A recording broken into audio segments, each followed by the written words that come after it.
咱来关心咱的用电，讲到这电价汇率审议会今日举行，这审议会考虑到这电价拢无反映成本，加上台电累积到今年7月底已经了4179亿啊。国际这届平均电价是起0.71%，无调整产业电价。那以小家庭来讲，一个月伫咧700度以下，平均一个月上济加70块，那小店价也差不多是加70块。 气温烧热天，卖水果的业者只好开冷气，这是为着保持水果会较鲜，嘛互人客愿意上门消费。不过电价汇率审议会19定案，这届平均电价起0.71%，民生主题用电也甲开店的电费影响上大。用电这个部分，因为我们是生鲜水果。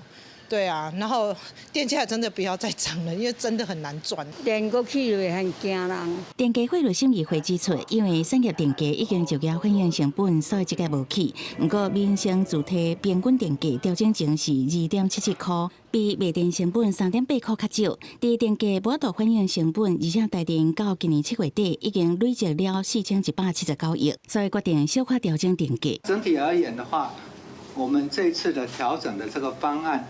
对于 CPI 的影响是0.0133个百分点。这届主题用电调幅，每个月用电较无330度，电费上最增加33块；每个月用电700度以下，每个月电费上最增加70块；每个月用电1000度以下，电费上最84。小店面每个月电费上最每个月加70块，不过包含农渔学校甲社福团体的电费无起。 经济部讲，台湾主体平均电价调整了后是每度2.89块，比韩国、新加坡、日本拢较俗。我们第一级距大概是1度是1.68元，那几乎是我们现行台电合理发电的一个成本不到1/2，合理的反映电价的这个结构上面，仍然需要适度的做一个调整。 经济部讲，这届平均电价小可起0.71%，估计会当互台电的债务加60亿以外。